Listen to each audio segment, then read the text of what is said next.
Hello everyone, this is Dr. Nitika in front of you and welcome to my channel Dr. Nitika Bhandari। और ये सिर्फ और सिर्फ आपका प्लेटफॉर्म है, आपका चैनल है जिसपे मैं आती हूँ सिर्फ आपको एक स्टडीज़ की डायरेक्शन देने के लिए।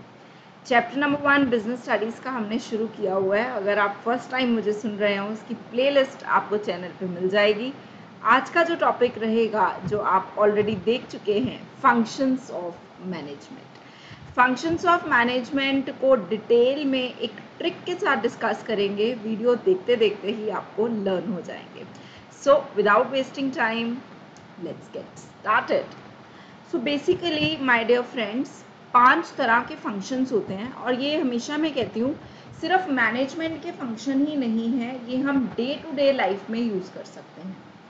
These functions we can use in our day to day life और उसमें हम अगर इन functions को properly use करते हैं so we'll be successful in life। वो functions क्या हैं? पहला function है planning, दूसरा है organizing, then staffing, then we have directing and then controlling। ये आपने सबके point of view सुने होंगे कि planning क्या है, organizing, staffing, directing, controlling। जो बुक्स में है अगर वही मैं यहाँ बताऊंगी तो फिर ये वीडियो बनाने का कोई मतलब नहीं है। तो यहाँ पर मैं आपको कुछ उसको प्रैक्टिकल एग्जाम्पल के साथ रिलेट करके बताने वाली हूँ कि planning, organising, staffing, directing, controlling किस तरह से हम प्रैक्टिकली अप्लाई करेंगे।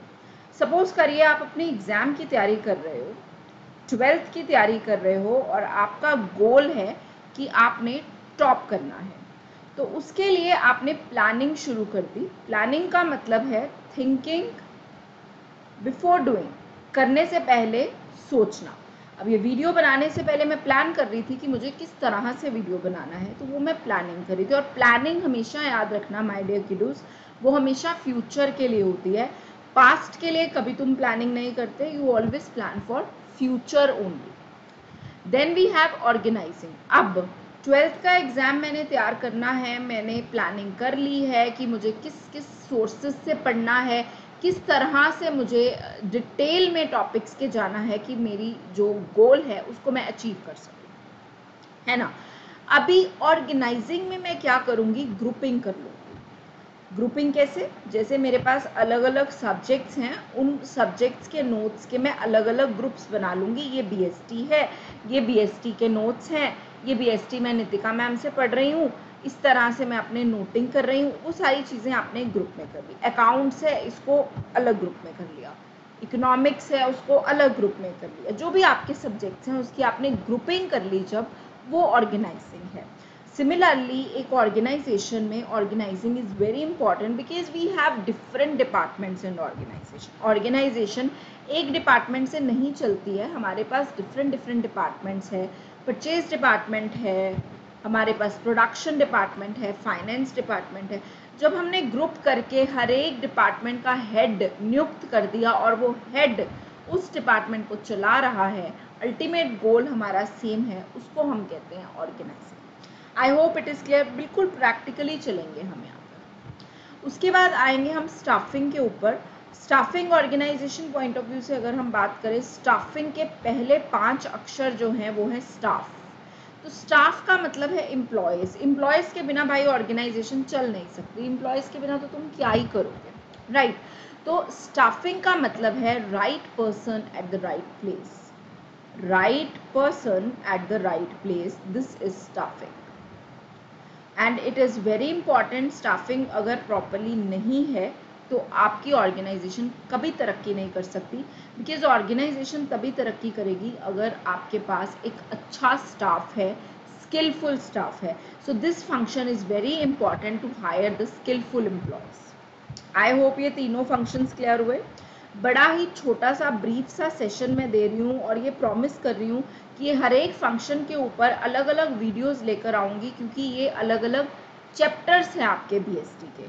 तो हमने तो इसके बहुत डिटेल में जाना है। अभी तो this video is just to tell you the meaning of these function, right.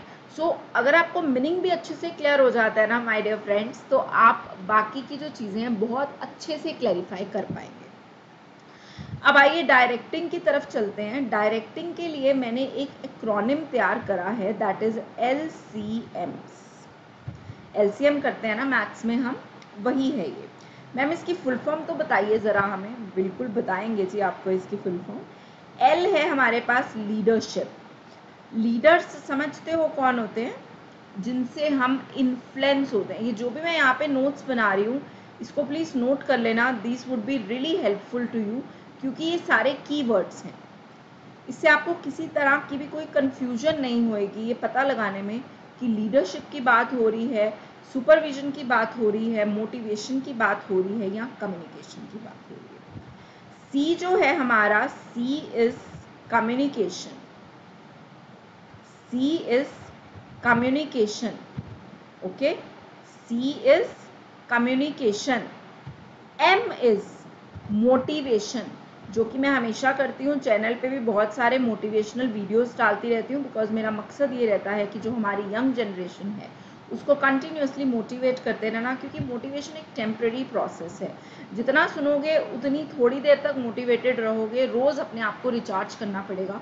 जैसे हम एक मोबाइल को रोज़ रिचार्ज करते हैं, एंड तक उसकी बैटरी डाउन हो जाती है ना, अगले दिन फिर रिचार्ज करना पड़ता है। सिमिलरली माइंड को भी हर रोज़ रिचार्ज करना पड़ता है, और उस रिचार्ज के लिए आपको रोज़ गुड थिंकिंग, गुड लेक्चर्स सुनने ही पड़ेंगे। तभी ये चैनल बनाया गया है। जितने लोगों तक पहुंच पाए मेरी खुशकिस्मती है, आप जितने लोगों तक पहुंचा पाए, it would be grateful to you. S is supervision. S is what? Supervision. देखना, काम को ढंग से देखना कि अच्छे से काम हो रहा है, वो है सुपरविजन। मोटिवेशन है किसी को मोटिवेट करना, अच्छे काम के लिए मोटिवेट करना, किसी को ट्रिगर करना कि यार ये काम कर, तू पढ़ेगा तो अच्छा करियर चॉइस हो पाएगा, अच्छी जॉब मिल पाएगी, लाइफ सेट है। इसको हम कहते हैं मोटिवेशन। सो इन चारों के कॉम्बिनेशन को हम कहते हैं बेटे डायरेक्टिंग। इससे ज़्यादा डायरेक्टिंग में कुछ नहीं है। आपको पेपर में आता है, उसमें अगर आप इसकी डेफिनेशन में LCMs को एक्सप्लेन कराते हो, कोई टीचर आपके मार्क्स नहीं काटेगा, because LCMs is collectively known as directing. I hope it is clear and lecture is worth to you. उसके बाद अगर हम बात करें कंट्रोलिंग की, तो जो कंट्रोलिंग है मेरे प्यारे बच्चों, कंट्रोलिंग एक लास्ट फंक्शन है फंक्शंस ऑफ मैनेजमेंट का, लेकिन इस फंक्शन के ऊपर बाकी सारी चीज़ें डिपेंड करती हैं। कैसे? कंट्रोलिंग का मतलब है एक स्टैंडर्ड फिक्स किया और एक्चुअल के साथ उसको कंपेयर किया, and if there are any kind of deviations, उसको हम फिर ख़त्म करते हैं। डेविएशंस क्या होता है मैम? थोड़ा डिटेल में समझाओ, बड़े मुश्किल अक्षर लग रहे हैं ये। बिल्कुल समझाऊंगी। जैसे कि मैंने स्टैंडर्ड फिक्स किया कि अगर मेरे चैनल से आप BST की तैयारी करते हैं तो एटलीस्ट आप 95 अबव मार्क्स तो लेकर आएंगे। तो ये मैंने स्टैंडर्ड फिक्स किया है 95 मार्क्स का। और अब जो एक्चुअल मार्क्स आएंगे आपके पास, एक्चुअल मार्क्स, मान लीजिए एक्चुअल किसी के आते हैं 90, तो अब मैं ये चेक करूंगी कि ये जो 5 नंबर का डेविएशन आया है, जो 5 नंबर का वेरिएशन आया है in short I should say, वो क्यों आया है और उसको मैं कैसे ठीक कर सकती हूँ, लेक्चर्स को और सिंप्लीफाई कैसे कर सकती हूँ, अपनी रेगुलरिटी को और कैसे बढ़ा सकती हूँ। तो ये हमारे पास रहेगा controlling, and it is very important. अगर कंट्रोलिंग ही नहीं किया तो बाकी सारे फंक्शंस को करने का कोई फ़ायदा ही नहीं है। कंट्रोलिंग करेंगे तो अल्टीमेट गोल तक पहुंच पाएंगे, डेविएशंस को देख पाएंगे और अपने गोल्स को इजीली अचीव कर पाएंगे efficiently and effectively. I hope the lecture is helpful to you in understanding functions of management. No doubt ये बहुत ब्रीफ सेशन था, बट अगर आपने एक एक सेंटेंस को, एक एक वर्ड को ध्यान से सुना तो ये आपके लिए बहुत हेल्पफुल रहेगा। बहुत सारे कीवर्ड्स मैंने आपको दिए जो कि आप अपने माइंड में रख के अपने एग्जाम्स में राइटिंग सेशंस को बहुत अच्छा बना सकते हो। Thank you so much. अब आपका सिर्फ एक टॉपिक रह गया इस चैप्टर का, जो मैं नेक्स्ट वीडियो अपलोड करूँगी, that would be on coordination. और बच्चों का बहुत दिक्कत रहता है कि मैम कोऑर्डिनेशन और कोऑपरेशन में क्या फ़र्क है, उसके ऊपर भी डिस्कस करेंगे। Keep watching me, keep supporting me, keep sharing the sessions, so that जो लोग अच्छी स्टडीज़, अच्छी गाइडेंस की वजह से पढ़ नहीं पा रहे हैं, उन तक मेरे वीडियोस पहुंच पाएँ। Thank you so much everyone. This is doctor Nitika signing off. Thank you so much for watching मी। और अगर सेशन अच्छा लगे तो लाइक कर देना, सब्सक्राइब कर देना, शेयर कर देना। Take care everyone. God bless you.